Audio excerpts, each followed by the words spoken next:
Hello, everyone. Welcome to the FTX podcast. I'm really glad today to be hosting Maki from SushiSwap. Welcome, Maki.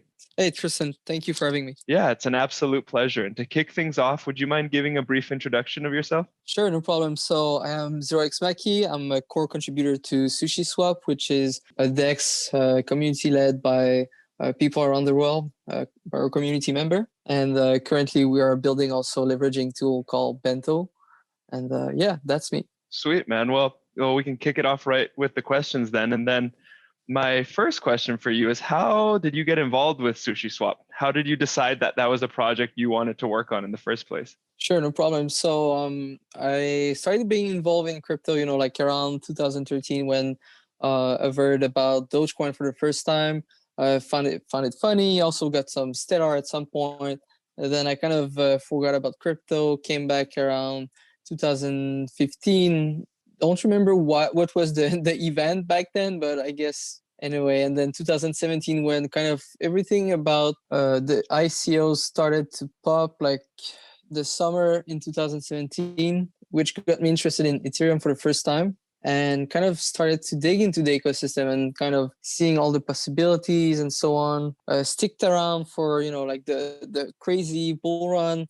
And I think the bear market is where, things really unfolded. We saw like some new project popping up, started to work myself in crypto and so on until, I kind of stumbled upon a very interesting Medium article, which was highlighting what would be a community-led Uniswap V2. And I was extremely, passionate about it because I was a user of Uniswap since, like 7, 8, 9 months, I think, or something like this. So almost like when it launched, V1 and so on. And then, it always has been difficult to propose or contribute to the Uniswap interface in itself, or, like bounce ideas. I do think that, the fact that they had like such a small team back then made it impossible to iterate quickly and so on. So with SushiSwap, what was cool is, I guess we kind of had like the opportunity to make it our own and do whatever we wanted. And I just took ownership and leadership with back then, Chef Nomi and SushiSwap, which is the third dev. And, I had a talk with Chef Nomi back then, and I really kind of resonated with his ethos around like the Ethereum community and so on. So yeah, that's how I got started with SushiSwap. And this Medium article was just basically an introduction to what SushiSwap would be? Yeah, it was just like some people will call it like quote unquote like the white paper back then, but yeah, it was just an introduction. It was like the sushinomics and so on, like what was the idea behind it, where they wanted to go with it. And I just joined the Discord. We were like 9 people. We started to talk, and we just made it happen, in a few days. And here I am now, leading the protocol. Yeah, and doing a really good job of it. But before we get into that, I'd like to hear a little bit more about sort of these early days and how does a small group of devs just on Discord get a project like this started? How did you guys sort of distribute the tasks between yourselves, and how did you deal with the marketing and promotion aspect of it as well? Yeah, I mean, what is kind of fantastic with sushi is that there is no like really like distribution and so on. And even today, like it's really messy, I would say, like in the way OpenOrg are operating. We haven't found a blueprint yet, I think, for all of them.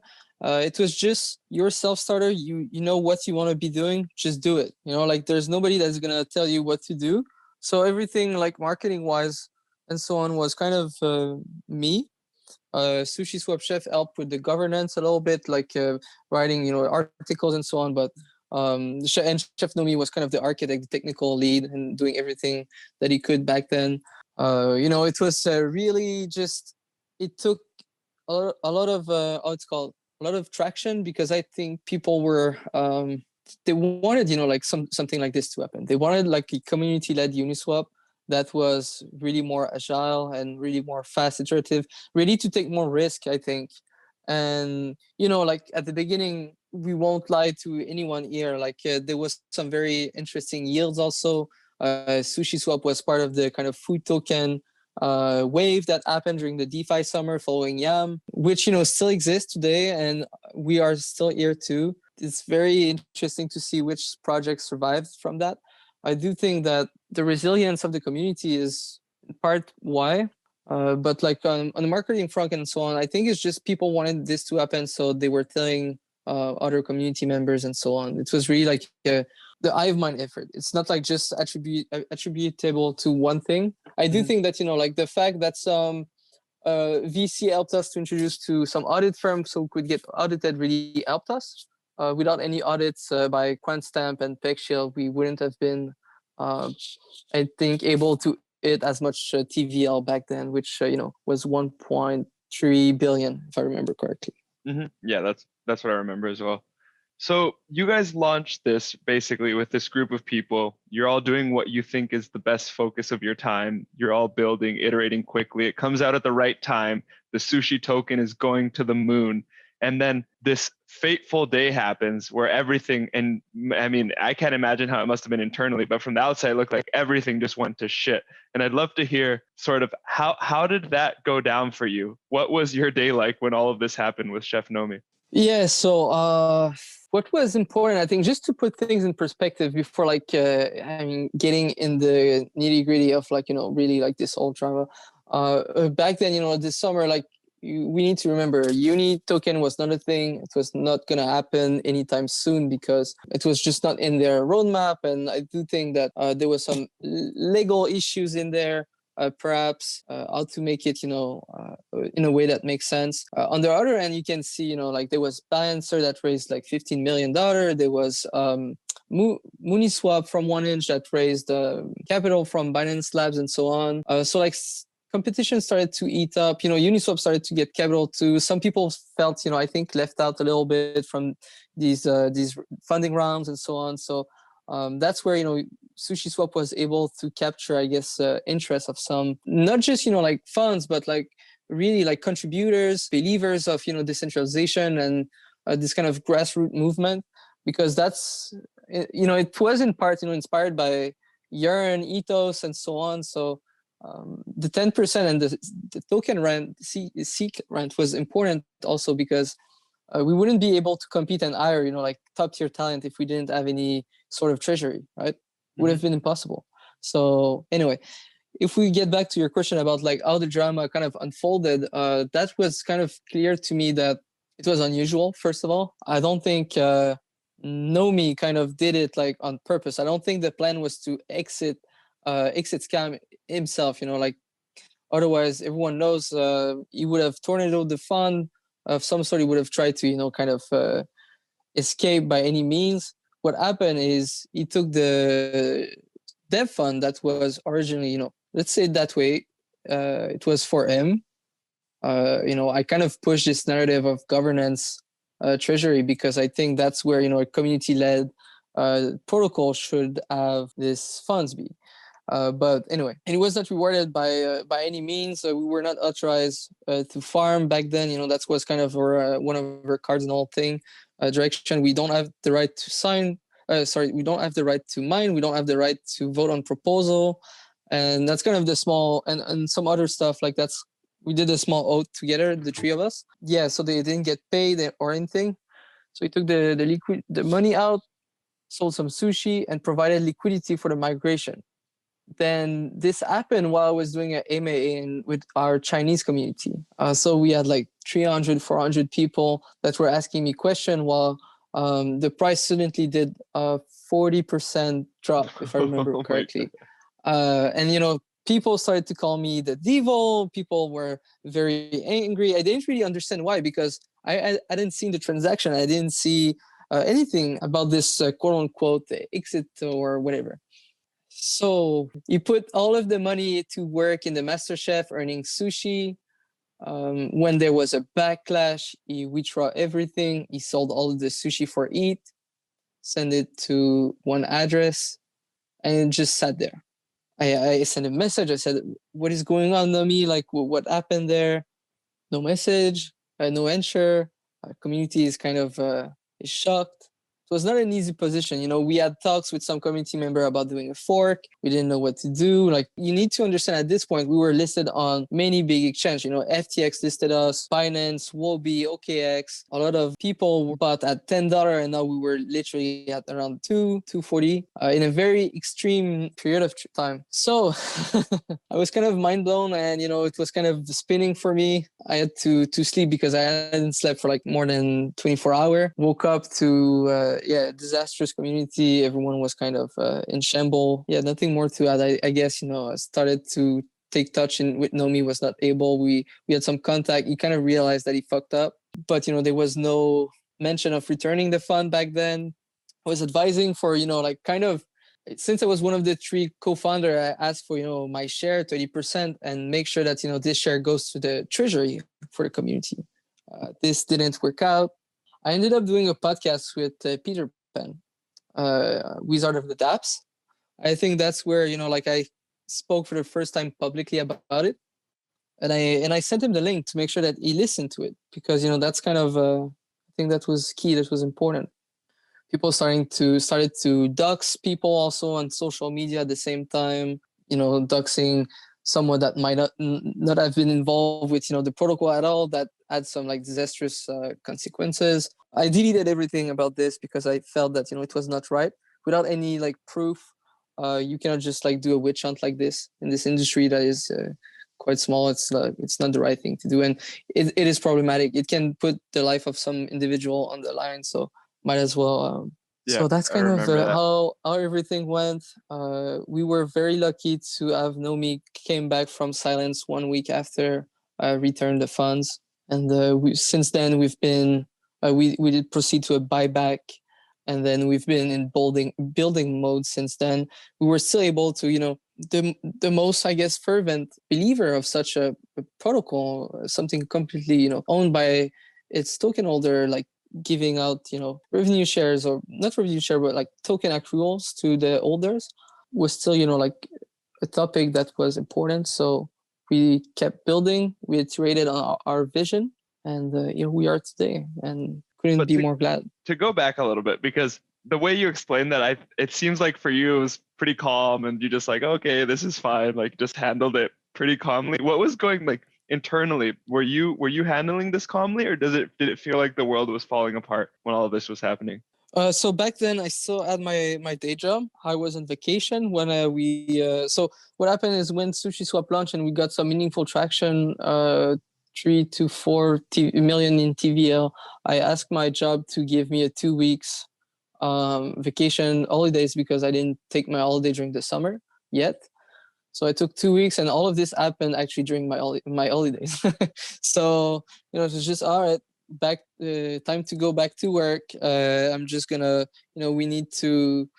I cannot do more. Like what kind of power do I have? I mean, I'm just a community member too. We ended up community ended up voting for me to step in full time, and since then I've just been dedicating my whole day and night to the protocol. And I've poured like 70 to 90 hours per week into this community. I've lately just this during the holidays right there, like season, I took for the first time 2 weeks off, which have been very beneficial for my mental health and everything. I was almost at burnout level, but I don't see it as a job. That's the problem. I think I see it more as what I was, my purpose. It's literally my purpose. I mean, I'm happy to help grow this ecosystem and making sure that everyone is elevated together at the same time. I mean, I don't see why one wouldn't be willing to do so, because it's such an exciting field. Future of finance. It's decentralization and so on. There's so much more that could be worked on, I think, too. DeFi is one thing. NFTs are DAOs, philanthropy, and so on. There's so many ways you can get involved in this space that if someone tells you there's no opportunities, then you have to tell them they're blind. And this is only on Ethereum. I mean, there's even other protocols that are like moving like crazy at the moment and picking up traction. So yeah, that's what excites me, I guess. And yeah, it was kind of crazy back then, but I'd rather not think about it. I mean, I wholeheartedly agree with that it doesn't feel like work because it's so exciting and so much stuff is continually happening, and then work hours don't really exist anymore because you're always sort of plugged in. So I'm glad you got a little break there to relax. I wanted to ask, before we keep going, I wanted to ask a little bit about how the multi-sig transition worked, and I'm pretty sure you were instrumental to sort of forming the people that helped with that and making all the relationships and stuff. Is that right? Yeah, so what happened is, so Nomi asked me to give me back the key, to give back the keys to make the migration. I didn't felt comfortable enough, technically wise, to do so. So I asked him, I said, you need to give the key. And back then, there was no multi-sig. It was just like the deployer key. So you need to give it to someone that is technical and trustable. So I asked him to send it to Andre first, from Yearn, and then or SBF. Why? Because SBF and both Andre and SBF had helped SushiSwap at first, for the snapshot voting on one side, and SBF had been like one of the farmer in sushi and provided some help. So I said, why not have the team at FTX help for Alameda. And that's how we got the transition. Sam kind of, was very kind in helping us transition to our own protocol and so on, and then kind of relinquished all of the keys and power to the community, which ended up being leading the protocol for me and hiring some more new people to on the technical side of things. Yeah, he's spoken very highly of you guys since you guys launched. So that makes sense that he was involved, which I'm glad it worked out in the way that it did. And I wanted to ask you as well, with this whole transition and everything, and the funds being returned and the buyback and all of these different things happening simultaneously, were you still working? Were you on vacation still, or were you also having to deal with your regular job at the same time? No, I never went back to my job. So I took a holiday and I never went back. So perfect. That's what happened. I got it. And then for the people that may not know, what is this transition? So what were you guys transitioning at that time? So we were transitioning the TVL from the Uni token, LP token, to SushiSwap SLP. So which is the equivalent but on SushiSwap. That's what we were transferring. So we were moving more than $1 billion worth of digital asset from one side to another, which was quite risky. And we kind of incentivized with a 2 million sushi airdrop, which at the time of this podcast is $14 million. We kind of, that was a big gamble. We didn't know how much people were going to stay. What happened is the transition went stellar. There was no problem. Everything was perfect. People got their airdrop later on. We got, to a few billion, $1.04 billion in TVL once we did the transition. We got like a huge, massive volume this day that happened. And then Uniswap launched their token. So 2 days after. Oh my God, you guys were like on a roller coaster. And so this is actually the part that I'm most interested in, Maki, because you and SushiSwap have in a lot of senses been through a lot of market cycles in 6 months, because you had this first total crazy bull run, and then this incident with Nomi that basically combined with the Uniswap token sent you guys down into a really powerful bear market. And I want to dig into this. I want to know how you, now being one of the leaders of this community-driven project, kept the troops rallied and kept the movement going forward, even though the token price wasn't reflecting the innovation at that point. How did you keep the ball rolling? So I think there's two things that's important. Like, first of all, like, it's for people that are not maybe familiar with DeFi, because some of them are not. DeFi is a time chamber. Time accelerates 10 to 100 times faster than, in real life, which is kind of crazy. And then the next thing is we didn't want to have, a dead spiral, right? So a dead spiral is when the price drops so fast that, even the yields are not interesting enough. All the TVL gets out. We had like some wild proposal happening when we were at the bottom of the bear market. We had someone that was providing liquidity, I think was around $80 million at the time, wanted to sell all of his sushi and, did a proposal on the snapshot where SushiSwap would stop incentivizing other LP pool and instead focus only on the sushi pair, which would have provided, exit liquidity and so on. So we had to fight this. We had to make sure that, we had some plans that were, being built. So that's where, some builder kind of stepped up. We had people are starting to think about how can we make SushiSwap not just, a boring AMM. So we had ideas of leverage. We had ideas of, going on other chains. We had the way that we are incentivizing older. Maybe we should change that, why are we paying in sushi if the price of sushi goes down? But, all of the fees that we're accruing are, we could get them in USDC or DAI or so on. So there was a lot of discussion, a lot of, I guess, vision building at that point. And what kept the community together is they knew that, we were still there. So the people were still there. And some of the alumni actually launched their own projects. So some community member from SushiSwap launched the core project. Some of them launched build ventures and so on. It was very fun time to be in sushi. And I guess the direction was kind of set at that moment. That's where, core dev got hired and started to iterate. And that's how we were able to, I guess, also we made lots of partnership. I think one of the attributes of, SushiSwap growth is the way that we are kind of aggressive in the BD department. We are not stopping. We want to make sure that, if there's some project launching with us, we want to be a spotlight for them. We want to showcase what they're doing. I don't think, decentralization has many meaning for different people.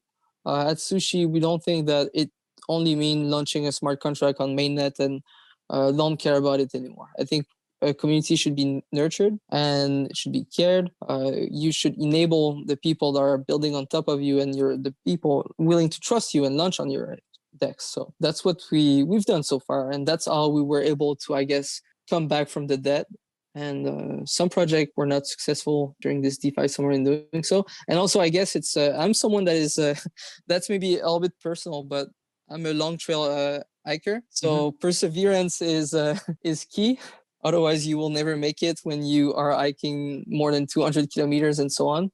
So yeah, I'm someone that is resilient, someone that is perseverant. So that's just I would never stop. That's it. That's just how I am.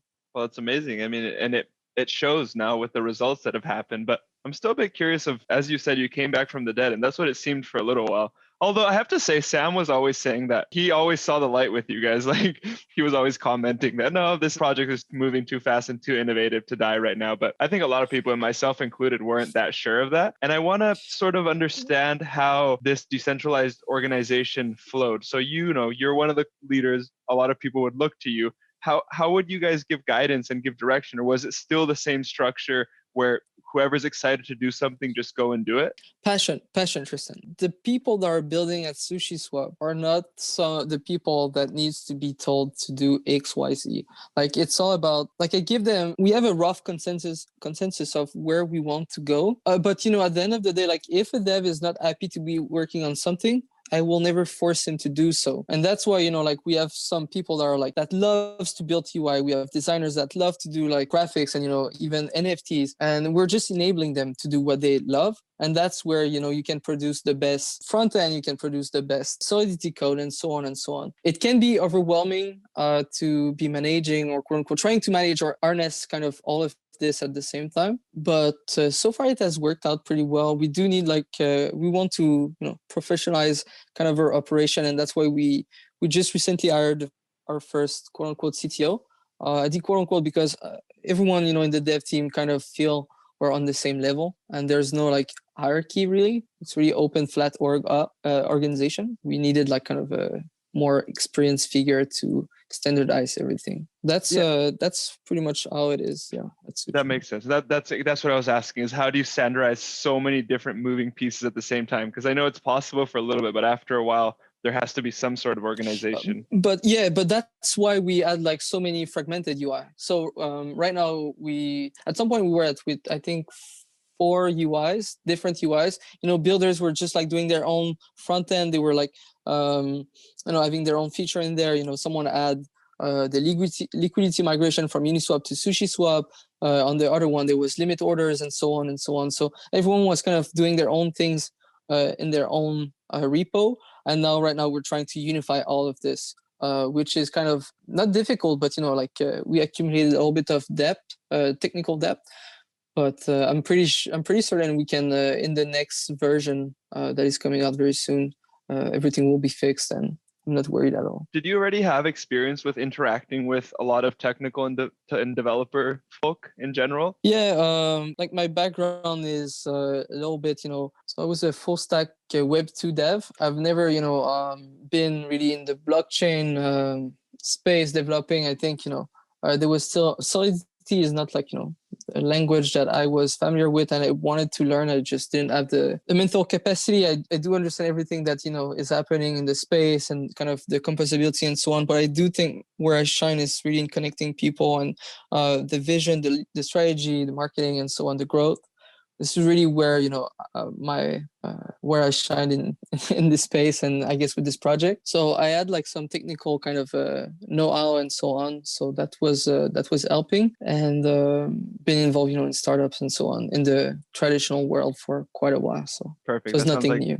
Yeah, it sounds like the perfect merger. Because I was gonna say I've seen your work on the front of marketing and community building and business development, and I was just wondering how you reconciled that with the technical, but this makes a lot of sense. And Maki, I want to ask you a bit about what you guys are building right now, like some of the things within SushiSwap that have you excited, about Bento Box, about Omakase, different things that you'd like to share. I'd love to hear more about it. Personally, what I'm more excited about is, the fact that we're going in formal verification in a few days with Certora. Once this is going to be done, we're going to be sure that, the smart contracts are bulletproof, and then we can launch leverage. I cannot wait to, start dabbling, with the AMM V2, also like our own version. That's where I think paths with Uniswap are going to be diverging, where they're going to be doing on their own with the V3. We're going to go on our own with the V2. I think this is going to be like huge for us. And then what I'm excited about is how, DeFi is right now, we're kind of our own little bubble. The outside world is starting to pay attention. Smart money is coming in, is flowing in. We can see it in the market with all of the excitement and so on, the frenesia, etc. But what is important is that, retail, my normie friend that I call, they cannot yet invest in SushiSwap or earn yield on their sushi because they don't have access to it on retail app like centralized exchange basically. Mm-hmm. Some are starting. I think it will get there even more. But the day where I guess you can provide liquidity to these protocols straight from a centralized exchange is where we're gonna have a shift in DeFi. That's the day where we're gonna be hitting 100 billion, even more probably. I mean, I don't even want to do a prediction because it's gonna be silly when we think about it 1 year from now. It's gonna blow our expectation, in my opinion. Because we don't know, like this is the first step, and then the next steps are banks and so on. So whatever, like what is exceptional is that on top of it, we're going to have like innovation, like, impermanent loss protection that is being monitored at the moment by Andre. He's been working on this for quite some time. And, the collaboration with the whole like DeFi ecosystem, that is mind blowing to me. Like the cross-pollination that is happening at the moment. I don't see why someone would want to just work in their own corner. And then I haven't even spoken yet about like what is happening in other communities. Like there is like stuff brewing in Polkadot and Kusama. There is also like Serum that is, trying to do things with Solana and, bring, I think the last project I've seen that is going to launch is Maps. There's going to be a map app powered by blockchain or something. If I'm not wrong, I don't know exactly about it itself, but it's the Maps.me app, which is basically that offline mapping. I don't know if you've used it. I've used it on my travels a lot, where you can just download the maps of different regions and use it without internet connection. But what's going to have now, it's going to also have an online aspect, and then it's going to have a wallet that's going to allow multi-currency holdings, and then in further time yield and different things like that, which will be powered by the Serum ecosystem. So you see, like we're just like, how you say it, we're just opening the Pandora box at the moment. And even if like, you know, it might seem big, you know, like SushiSwap right now is at 2 billion TVL. I've seen today, like, you know, Uniswap at 1 billion in volume. How crazy is that? And, you know, like, I'm sure that in a few months, we're going to look at this and it's going to be like pretty normal, perhaps. Who knows? I think we're just accelerating in the ecosystem. This is the next step. People want this to happen because, you know, it's further down the line where when you travel, like, why would you use fiat anymore and so on? So anyway, it's kind of what is It's so happening in my exciting. opinion. Like, It's yeah, I mean, so the damn the exciting. banking is not even there yet, and we're going to be having new rails for finance and so on. So it's, yeah, quite exciting. I mean, even apps built, you know, messaging apps built on top of blockchain might happen in the future. Who knows? So, Oh, it's happening already. I mean, I know there's on different blockchains, but something cool about Solana is that it's fast and cheap enough that you can actually have real-time messaging. And there's this guy that built an app called Jabber, and it's integrating with Bonfida now, so that on Bonfida Dex you'll have this chat aspect as well if you want to use it, all run on the Solana blockchain. So it's all the pieces are happening. That's why I think you're completely right. I haven't looked in the Solana Serum ecosystem for a while. I mean, we did have a proposal to go there. Sadly, you know, we had like no dev kind of knocking at our door, or, you know, saying, hey, we deployed it, so here I want to get paid. I think I will need to, you know, add some sushi incentives to make this happen, because that is what excites me, is when there is traction in an ecosystem, we want to have SushiSwap be a part of it. We want to be doing swaps in there. We want to, you know, deploy kind of our aggressive BD tactics and so on, and just like, you know, make sure that all of our sushi holders kind of benefits from it, because that's what is happening. You know, it's like, it's not just for the holders, because they are community members. They're voting. I'm dedicated to them. Like, they hired me. It's not complicated. I'll do everything I can to make sure that they can use SushiSwap wherever they are. If it's on Polkadot, so be it. If they're on Solana, so be it. On Ethereum, for sure, you want layer 2, let's give you layer 2. You know, that's how it works. Mm-hmm. I completely agree with you, Maki. I think that the future of DeFi isn't one chain winning it all. I think it's going to be this cross-pollination that you were speaking of, where basically you'll have composability within the blockchain, but then there'll be ways that this will translate across blockchains. And I think when we get there, that's when we really blow up. And then all of that merged with real world applications and things that people interact with that they don't even realize they're doing DeFi on the back end, then it's over. Like the traditional finance exactly. system has no chance. I do think so. But although, like, I would add one little point, I guess. When I look at blockchains personally, like, I don't care what are your technical capabilities and so on and so on. Like, I don't care if it takes you, if you have like, I don't know, 1 billion TPS and so on. What I look at first is always, is there humans in there? Is there, you know, what is the vibe of the people? Blockchains are people at the core, I think. Like, there's builders in there. And that's why, you know, I've been so invested in the Ethereum ecosystem, is that the people in there are, I think, like, I vibe with them because they are so diverse, and, you know, their mission is beautiful in my opinion. And then I started to, you know, SushiSwap was not loved by the Ethereum community, which I was part of for a very long time. And, you know, we got like some very toxic comment at the beginning. And truthfully, that's normal, because we were kind of attacking or contesting one of the, I would say, biggest protocol, or I don't know exactly how to frame it in English. I'm sorry, I'm not a Oh no, native speaker, absolutely. but I get your meaning. It's one of the cathedrals on Ethereum. It was definitely a landmark. Exactly. There you go. So we were kind of, and, you know, we couldn't. It's hard to show that, you know, we're dedicated to a space if they don't know us. You know, that's where kind of the trust is important. That's where the recognition is important. I was a nobody. I was anonymous. That's even more risk. It was not clear what was the intention. You see SBF rolling in, trying to help. Is this a psyops for, you know, like for Serum and so on, for his own interest? They didn't know, because, you know, it's hard to judge if you are not in the Discord or in the community, right? From the outside, you can have so many conspiracy theories and so on. We even have a channel dedicated to them, actually, in our Discord. And to you know, like, kind of laugh about it. But when that happened, you know, when I saw all the toxic comments, I kind of started to engage more with also like the people in the Web3 ecosystem and Polkadot and so on. And I felt, really welcome there. And I felt that the vibe was really amazing too. So I don't see just one winner in the blockchain.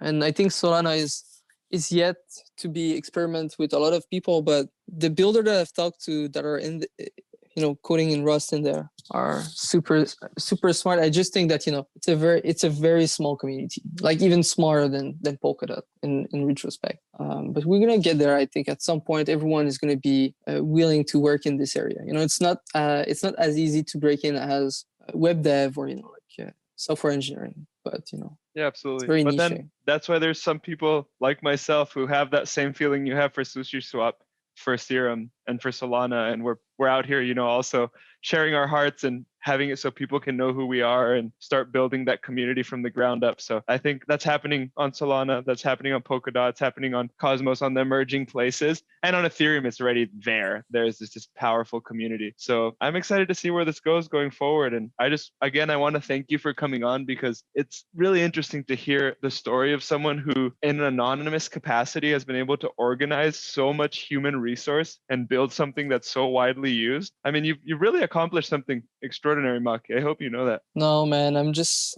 rolling. I'm just doing my stuff. I don't take a stand back. Not for now. Like, we still have so much to accomplish. I don't want to stop here. I don't want to sit on my hands. I don't want to receive flowers. It's not the time. You suck, dude. You suck, dude. You gotta work harder. You're working way too soft. Come on.